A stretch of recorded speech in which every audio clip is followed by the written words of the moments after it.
Hey everyone, so today I'm just doing a little bit of a machinery shuffle around the barnyard here. Got the 8410 out behind me with the air seeder. This is pretty much ready to go, ready for spring planting now. I just pulled this out of the shop. It was throwing a code recently that we noticed, and I fixed that. All it was the IMS switch. Must have had a spilt drink or something on it, so I pulled it apart and cleaned it up and the code went away. So that's fixed now. Another issue that we had that I mentioned a few videos ago is that my rate control never worked since we've owned this planter. We've owned it for about four or 5 years, and this never worked. I never looked into it too hard, but for whatever reason I decided to actually look into it and get it fixed this winter. And the circuit board inside this box had some burn marks in it, so we replaced that. That didn't really fix it. It kind of half fixed it. And then we ended up replacing the motor itself, and now it works. So this should be ready to rock and roll. It's all greased, tire pressures. Checked all the bearings and everything else a couple of months ago, back when it was still snowy out. But it's the last week of April and it's still pretty cold out. Not much has been going on anywhere except for some spreaders are going out here and there. I've seen a few spreaders, and then probably a week and a half ago, almost 2 weeks ago, we had a week of 80-degree weather and some of the sugar beet guys were going like crazy. But today's actual projects are get this back inside the shop. We got an iPad for the 8130 now. This is going to be our first year using field view, so I got to make a mount to mount the iPad in the 8130.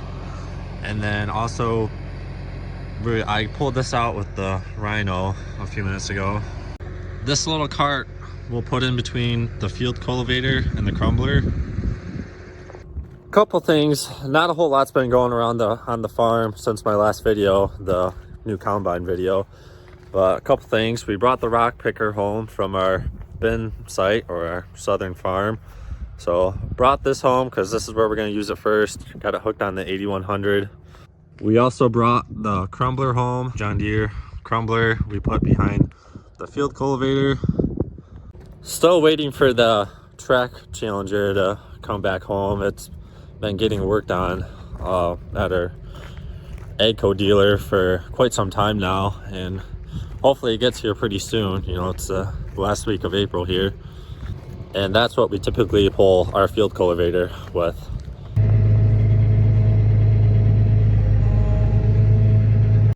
So when we bought the planter, it came with the field view drive puck, and I don't think the previous owner ever really used it.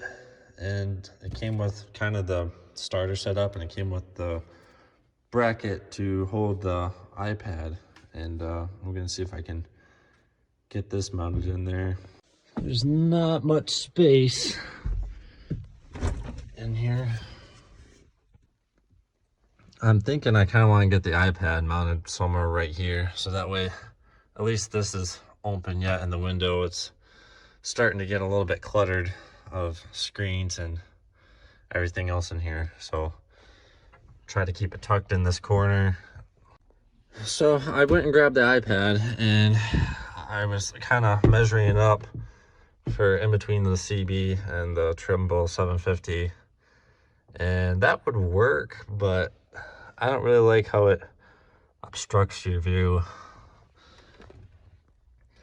So I'm gonna end up actually mounting it somewhere right around here and just kind of have it look up at you, and then you can still see your screen back there.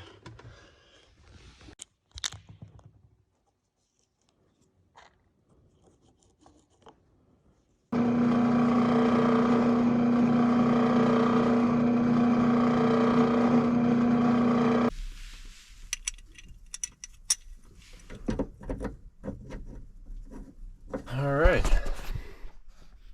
so here it is. That doesn't look too bad. Well, that should work.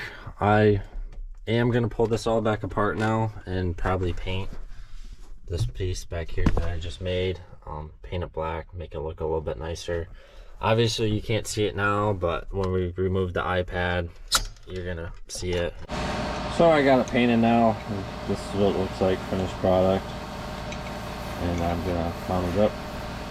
Now the deal with the iPad is that there's an app called Climate View or Field View, and basically you can take all the data you recorded planting in the springtime, and then eventually you can take that data and take the puck and the iPad, plug it into the combine, and you can monitor better what's going on throughout the field throughout the year. There's a lot more to it on the app than that. There's some stuff I probably don't even know about it yet. All this stuff is pretty brand new to me, but it's just another tool to help us analyze what's going on with our crops throughout the year and throughout springtime up to harvest. And it's going to let us know if a certain part of the field needs attention, whatever that may be, if we have a weird yield loss or anything like that. So like I said, there's a lot more to it than that. I'm just trying to put it into my own words as simply as I can. So we're gonna fast forward to the next day here, and I brought this little cart inside the shop here. Needs some attention. It's been sitting for a few years, but the reason I actually brought it in here is because I pulled it out in the driveway, and both sides you can feel the wheel bearings pretty loose. I don't know what it is, but this year it just seems like everything needed wheel bearings or needed to be repacked.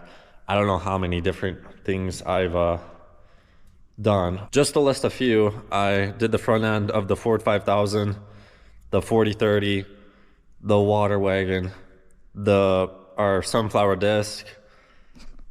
I think I did a couple on our Kraus field cultivator. I'm pretty sure I'm forgetting a couple things. But yeah, for whatever reason this year, it just seems like everything needed wheel bearings and to be gone through. So gonna do these, obviously.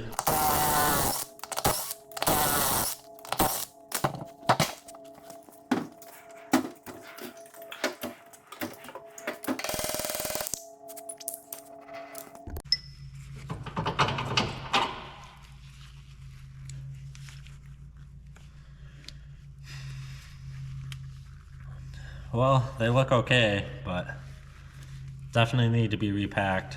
They were pretty growly back here, and obviously I'll get a new seal before I put it all back together. So another thing that I need to do once I get the hubs done is I need to find some hydraulic hose and extend the lines from the crumbler to the cultivator. I need an extra, whatever this is, 10, 12 feet.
So got the cart all finished up, and Dad even welded these little tubes on the post here, so instead of trying to use zip ties to hang your hose, you can just slide them through the tube there. So he's done this on a couple other things that we have, and it's worked out really nice for us. But got this hooked up. There is a little bit of extra hose wound up here, but obviously not enough. Another thing I'm also going to do is slide this tube here for the hitch and slide it all the way in. It doesn't need to be extended out like this now that we're going to be using the cart. I found some hose in our part storage. This is a little bit too long, but that's okay. It beats buying new hose, and I'll just loop up what we don't need.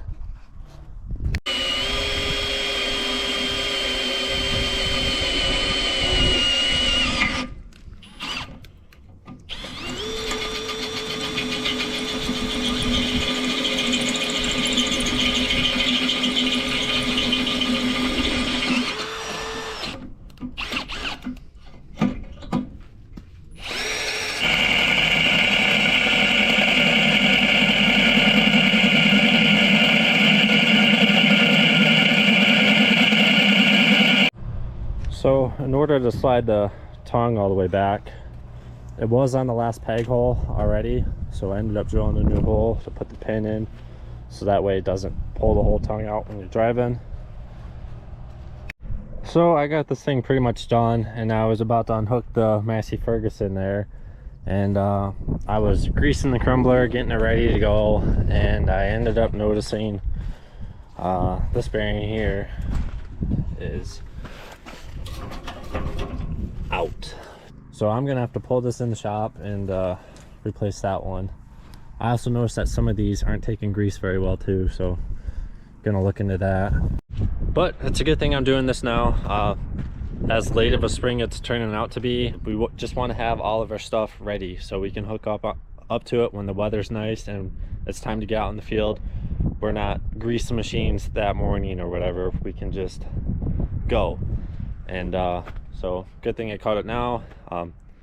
This is one of those tools that doesn't get a lot of attention. It's hook onto it last minute, give it some grease, and maybe check the tire pressure, then go the day of. And yeah, definitely glad I caught that. So we'll get this in the shop, get it checked over and fixed. But no, happy how the cart turned out. So it's been probably a good 6 or 5 years or whatever it was since we used this little cart that's going to go in between the field cultivator and the crumbler. When we used to pull a cultipacker in the back here, I was like 40 foot wide, and then the field cultivator was like 38.5.